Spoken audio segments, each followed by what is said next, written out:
Assalamualaikum warahmatullahi wabarakatuh. Selamat pagi anak-anak. Bagaimana kabarnya hari ini? Semoga kita selalu dalam keadaan sehat, dimudahkan dalam menimba ilmu dan selalu dalam lindungan Allah Subhanahu wa taala. Amin. Oke, di pagi hari ini kita sudah memasuki subtema 3 ya di tema 7. Di sini ada pembelajaran 1.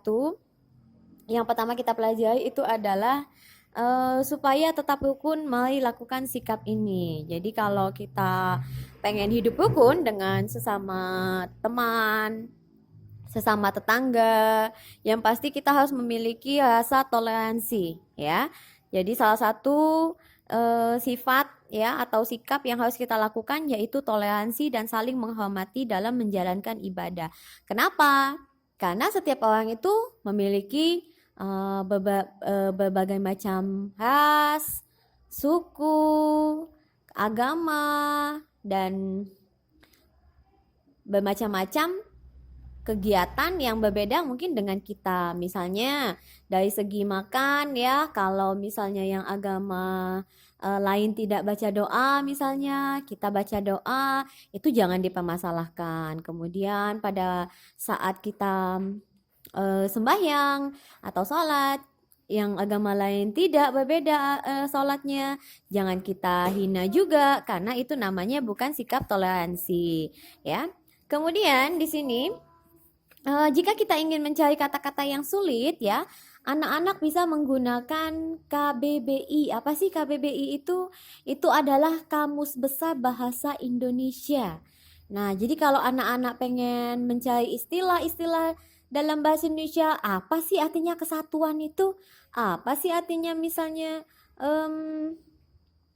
artinya menggunakan atau kalimat-kalimat atau istilah-istilah yang khusus ya, kita bisa menggunakan Kamus Besar Bahasa Indonesia. Jadi ada beberapa kata yang mungkin sulit seperti mufakat. Pernah dengar kata mufakat? Nah, jadi mufakat itu artinya telah mencapai kesepakatan. Ya. Nah, seperti itu. Jadi ada beberapa kata yang dalam bahasa Indonesia mungkin anak-anak sulit memahaminya, kita bisa menggunakan Kamus Besar Bahasa Indonesia tadi ya. Bukan kalau di bahasa Inggris ya kita gunakan Kamus Besar Bahasa Inggris ya, atau Kamus Bahasa Inggris. Nah, kemudian di sini anak-anak bisa lihat ya, ada sebuah kegiatan. Jadi di sini kegiatannya yang berhubungan dengan, ini ada gambar magnet, ini ada gambar jarum pentul, ini ada gambar pensil, ini ada gambar daun, ini ada gambar peniti. Nah, jadi kalau magnet itu didekatkan dengan benda-benda ini, kira-kira yang mana nih yang bakal ketarik? Ya. Yang pasti kalau pensil nggak mungkin ya ketarik ya. Kemudian kalau daun juga nggak mungkin. Nah, yang namanya jarum pentul sama peniti itu bisa jadi dia ikut tertarik. Kenapa? Apa yang menyebabkannya? Karena magnet itu mempunyai kemampuan menarik benda-benda yang terbuat dari logam. Ya. Jadi gaya magnet itu adalah gaya tarik atau gaya tolak yang ditimbulkan oleh sebuah magnet terhadap suatu benda ya. Jadi benda yang dapat ditarik dengan kuat oleh magnet itu disebut dengan benda ferromagnetik seperti besi, baja, nikel. Kemudian benda-benda yang dapat ditarik oleh magnet tapi dengan lemah itu namanya paramagnetik, seperti aluminium, kaca, kayu, ya. Kemudian magnet memiliki gaya tarik. Kemudian gaya tarik magnet itu dapat menembus benda-benda tertentu, ya. Kemudian magnet itu mempunyai dua kutub. Kutub apa? Ya, ini namanya AB, ya, atau biasa kita sebut dengan kutub selatan dan kutub utara. Jadi situ berdasarkan asalnya, magnet itu dibedakan menjadi dua, magnet alam dan magnet buatan. Jadi kalau magnet alam itu magnet yang sudah tersedia di alam. Ya, seperti batuan yang dapat menarik besi. Kemudian magnet buatan itu adalah magnet yang sengaja dibuat manusia. Jadi seperti magnet batang, magnet jarum, tabung atau silinder, huruf U tadi yang tadi ya. Ini huruf U-nya. Kalau ini yang magnet batangnya. Kemudian ada ladam ya. Jadi contohnya ya bisa anak-anak lihat di sini. Ini namanya magnet batang, ini namanya magnet silinder dan magnet ladam, magnet jarum dan magnet U yang tadi ya. Nah, kemudian ya sebuah magnet itu mempunyai ujung yang berlawanan. Jadi ujung magnet itu disebut dengan kutub. Ya, seperti yang udah Ibu bilang tadi, kalau kutub selatan didekatkan dengan kutub selatan, ya, kutub selatan didekatkan dengan kutub selatan, apa yang akan terjadi? Dia akan tolak menolak. Kenapa tolak menolak? Ya karena dia sesama jenis. Ya kalau dia sesama jenis ya pasti tolak menolak. Kemudian kalau dia kutub utara didekatkan dengan kutub selatan, dia akan tarik menarik. Kenapa? Karena berlainan jenis ya istilahnya. Jadi biasanya ya magnet gaya magnet itu dimanfaatkan juga dalam pembuatan kompas ya. Jadi kompas itu adalah alat menunjuk arah utara dan selatan. Jadi kalau anak-anak pernah melihat mungkin seperti film bajak laut ya, film-film yang berhubungan dengan kapal deh. Nah, mereka biasanya wajib memiliki ya namanya kompas. Kenapa wajib memiliki kompas itu? Karena mereka akan tahu ya, bisa melihat arah utara dan selatan. Nah, jadi kalau mereka memiliki kompas itu insya Allah ya, kalau dengan izin Allah pasti akan cepat sampai tujuannya. Jadi kalau misalnya kita terganggu, ada yang nggak sampai-sampai nih, lama atau sampainya, mungkin pengaruhnya dengan adanya badai ya, angin, karena di laut itu kita nggak pernah tahu apa yang akan terjadi ya. Oke, kemudian di sini juga ada nih, ya, ada contoh, wah, gadis lagi melempar uang logam kuat-kuat ya ke atas.